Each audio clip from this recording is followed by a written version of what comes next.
What a delight. Thank you very much for that. Very nice reception. Is everybody going to vote tonight? Yeah! Are we going to win? Yeah! We always win, right? Yeah! The cause of liberty is on a roll, let me tell you that. This country is radiant raring. And tonight we are going to send a very loud message to the rest of the country.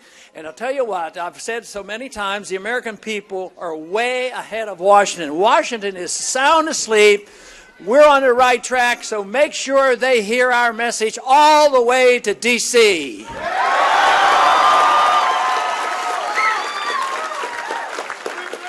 And that message is not complex. Most people in this country realize that we're having problems. Like we spend too much money now and then, and we borrow too much money now and then. The government grows and leaps by leaps and bounds. But one of the things that they have done over these last 100 years that has been very detrimental, especially in the last 40 years, is they want government to grow endlessly. We don't have the money. They run out of borrowing power. Guess what they do? You would have never guessed. They start printing money.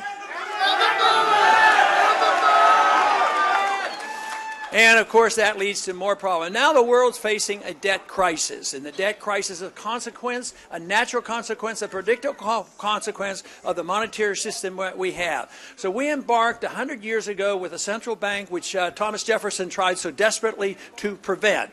So they haven't done a very good job. They took the dollar of 1913, now is worth 1 penny. So I would say it's time we celebrate next year the 100th anniversary of the Federal Reserve by repealing the Federal Reserve Act.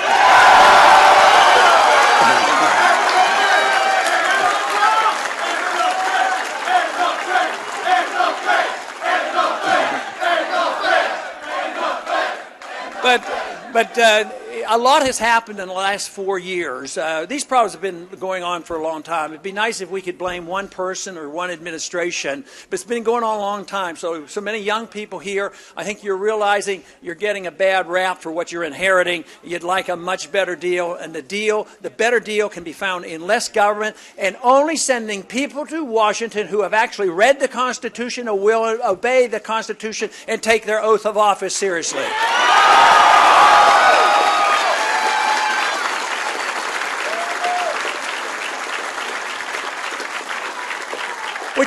Which would do so many wonderful things for us. Take, for instance, if you're tired of the wars, I hope you're sick and tired of the wars that we're involved in.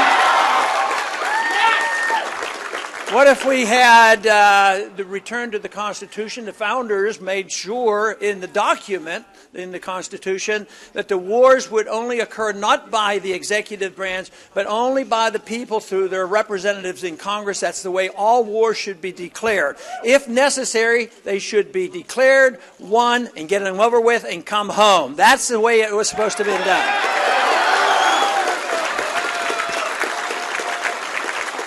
But since World War II, we have gone to war without a declaration. And for that reason, we essentially have not won one of those wars. It has added a lot of tragedy. Just in these past 10 years, these wars that we're fighting in the Middle East, over 8,500 Americans have died.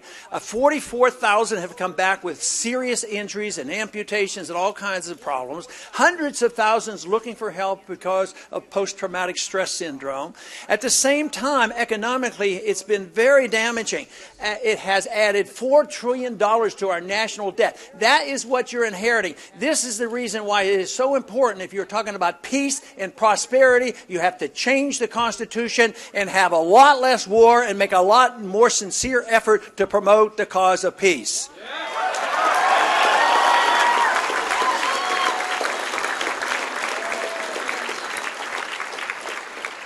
But this has been going on for a long time, and both administrations have been doing this. And this is the reason that the message of liberty actually brings people together. Because individuals see that the parties aren't doing a very good job. You're like one party, they cut the spending, they raise the debt and the spending as well. Another party is supposed to do the job. They go in and nothing changes. So if you look at the candidates today, there is very little difference except for one.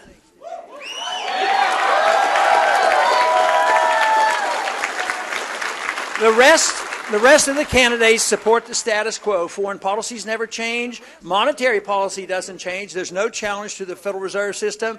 And most of all, there's no desire to protect personal liberty, personal privacy, protect us from the intrusiveness of the federal government, to protect your right to use the internet. These are the kind of things that are so important to so many people, and unfortunately that is not offered. I believe it is the offering up of a program that emphasizes personal liberty, the Constitution, sound monetary policy, and a sensible foreign policy is the reason the momentum is building and the reason why we're getting such a great reception here in North Dakota.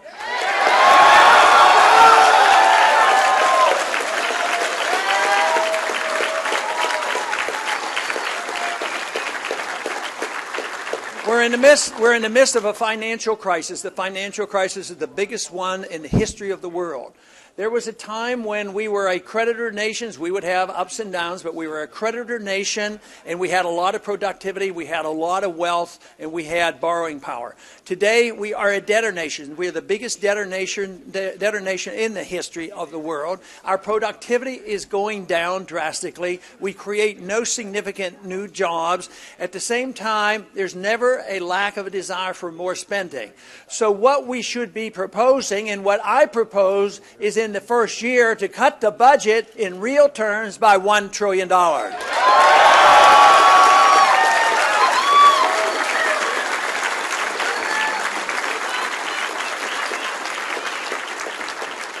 The proposal by others is to cut the proposed increases. The proposed increases, called baseline budgeting, they assume that the budget will go up by $10+ trillion in the next 10 years. So if they talk about cutting $1 trillion, they're talking about cutting $100 billion a year of proposed increases, which means there's zero cuts. What I'm talking about are real cuts, actually cutting, but you can't do this unless you change policy. If you expect to have the entitlement system, have welfare benefits from cradle to grave, free housing, free food, and free medical care, and free education, you can't do it. If you expect to continue to be the policeman of the world and advocate preemptive war and going into country and occupying countries, if you want that kind of foreign policy, you cannot do it. And you know what will happen if we don't change policy? We are going to end up in a financial crash. There is going to be a dollar crisis, and we are all going to suffer the consequences. So it is in our best interest, not only of the younger generation, but everybody. We're not passing this on to the next generation. We passed it on to this current generation. That is why it's so vital that we get a handle on things, understand what liberty is all about, what the Constitution means, and why limited government and personal liberty and property rights is the road to peace and prosperity.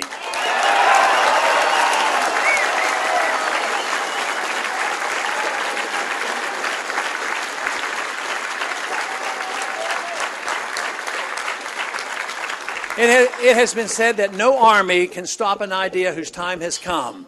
And the idea of returning this country to the principles of liberty, that idea is alive and well and growing by leaps and bounds. And that is why this country is changing significantly. The message is loud and clear and growing exponentially. And I am optimistic to believe that we can turn this around, but we have to cut the spending. Now, a lot of people say, well, you can cut this, this, and this, and I actually have a transitional program. I want to cut $1 trillion, but I want to have priorities. And I want to really start with the overseas spending. The overseas spending and the welfare and the occupation, we ought to all be able to agree that spend the money here at home if you have to, but not overseas.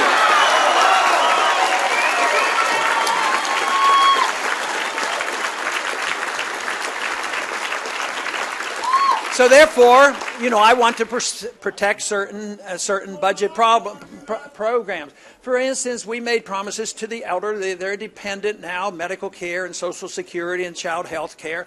And actually, my plan will actually protect those individuals. What about protecting the infrastructure, protecting those states and parts of the country that need money for, ports and the Intracoastal Canal and flood projects? Would I vote for that, and would I advocate it by adding more debt and borrowing? No, I would not. But let me tell you how we could do it. We could do it by cutting spending overseas to such an extent you actually cut the deficit and put the money that you want to for some programs in back here at home, not to raise taxes and not to raise the debt and actually lower the debt and don't increase the spending. We can do that by working our way out. For instance, a few years ago, they built an embassy in Baghdad. An embassy we didn't need, and it was close to $1 billion. But that was only the beginning. This year, the appropriation for that embassy was nearly $5 billion to operate it. Now, let's say we need a project here at home. Why can't we cut that $5 billion out, forget about that embassy in Baghdad? That's only going to lead to trouble. Take it and cut it in half. Take $2.5 billion off the deficit and spend the $2.5 billion here back at home on projects that we need.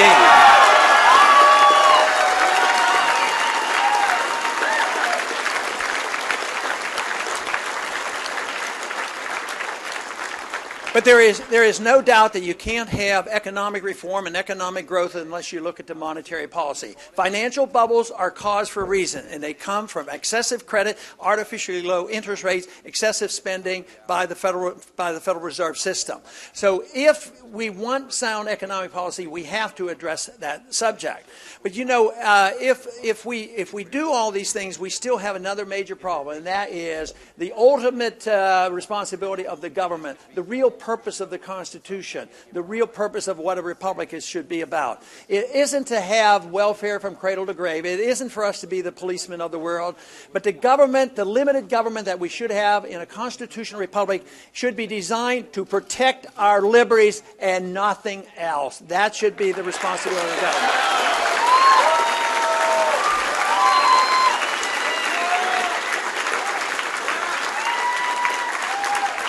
And this, of course, includes a strong national defense, but not an offense. It should be a defense. We should defend our country as necessary. If we go to war, if the wars have to be fought, they should be fought. One, get them over with, and get the troops back home as quickly as possible.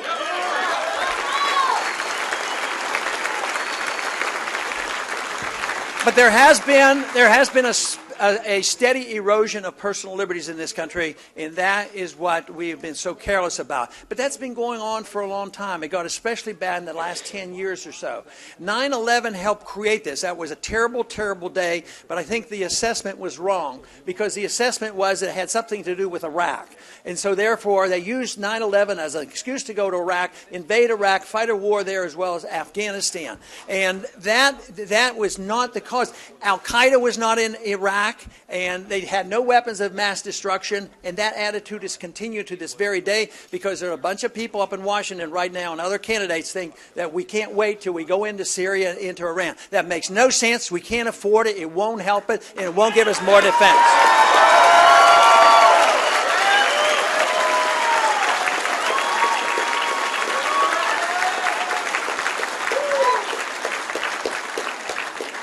But we have been careless about the protection of our civil liberties. For instance, right after 9/11, they passed a bill which was absolutely misnamed. They called it the Patriot Act. It should have been called the Unpatriotic Act.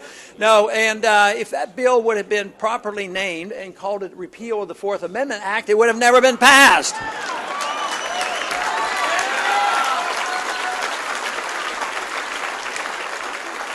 But it is the Patriot Act that allows our government agents to invade our premises, in our houses, invade our internet, our emails, and whatever they want to look at without a proper search warrant. Something the founders explicitly fought a revolution on and put it in the Fourth Amendment, the right of privacy. Today we have it turned upside down. We don't have privacy, but we have too much secrecy in government. We need much more openness of government and much more protection of our privacy as individuals.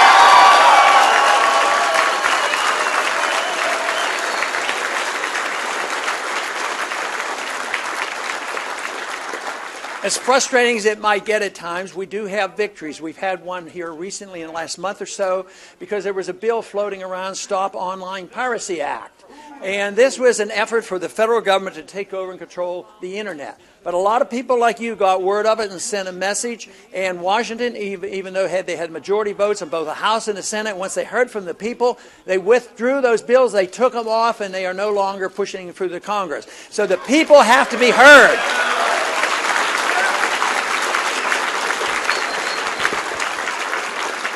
And besides, how are we going to spread our message without the internet?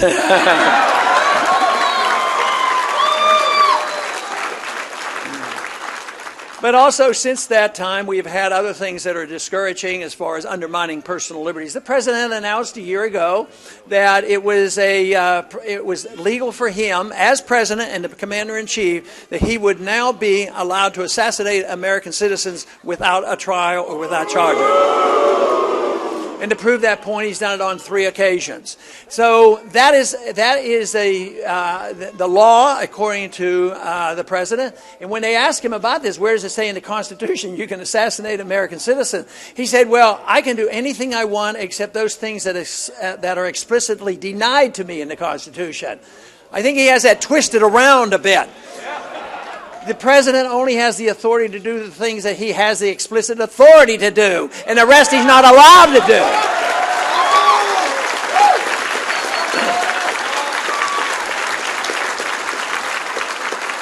Which means a president, I promise to be that type of president, I will not legislate by executive orders. I'll use the executive orders to repeal all those executive orders that are unconstitutional.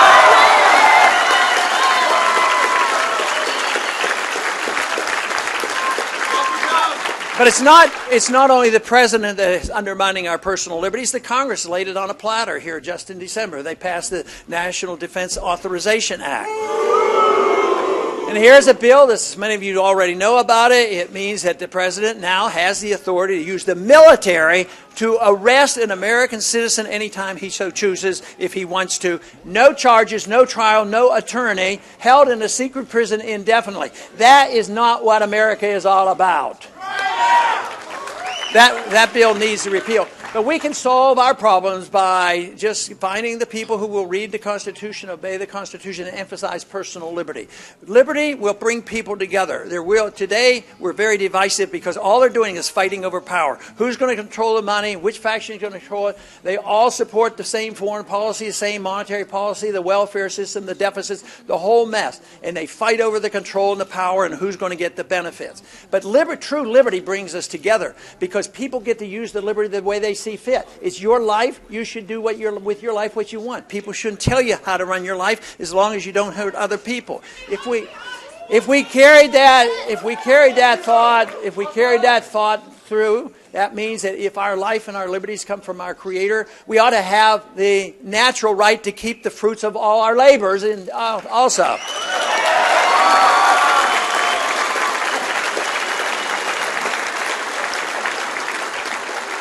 But if we see people as individuals and not in groups, groups should never be punished because they belong to a group, but groups should not have any benefits because they belong to a group. But all of us should come together, no matter how diverse we are, because there will be a difference in how we use our liberty, how we want to spend our money, what our social values are, what church we go to. So we should all come together in the defense of liberty, and then we should be left alone, and government should butt out of our lives and off our back and out of our wallets. So, and this is where we have the good news. This message is coming out loud and clear, and people are joining us. Especially, I'm so delighted to see the young people because they are energized by this. But there are many now that aren't so young, but young in spirit. And they know this too. And they know that the status quo isn't working. The financial system, the Keynesian economic theory isn't working. We have to do something better. And we've had a taste of this. We had the best example of a free society ever. We had the largest and the richest middle class ever. And we are now, unfortunately, letting it slip away. So we have to recapture this. And this is emphasizing personal liberty, the Constitution, sound money, property rights, Second Amendment rights. And also Also, of course, a sensible foreign policy of national defense. That is the only alternative to what we have today. If you seek, as I do, peace and prosperity, it can be found by restoring the great values of this country. And if we do that, I'll tell you what, the whole world will benefit. So often today they believe that so many want to promote our presence around the world because they say that we are an exceptional nation. We are, and we have been. But you can't push your exceptionalism on other countries by force. You can't go and invade and bomb people and say, we're exceptional, you got to live the way we do.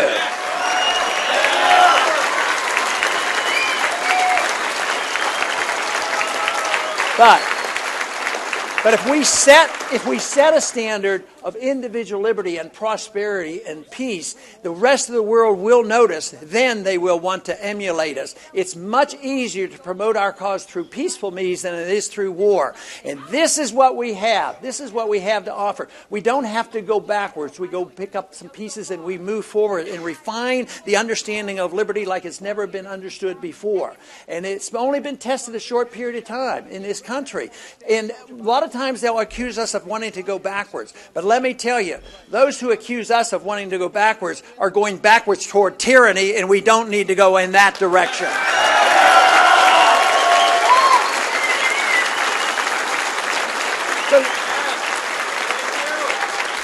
So I don't think it's difficult to define the problems. I think the answers can be found, and this is what we're all about today. And today, especially because it's an election, I want to make sure that everybody tonight goes out and votes and make a statement for this cause. Because if we truly want to promote the cause of liberty and restore its greatness, we can find it very easily in the cause of liberty. And I want to thank you for joining me tonight and joining us in this effort to restore liberty to this great country. Thank you very much.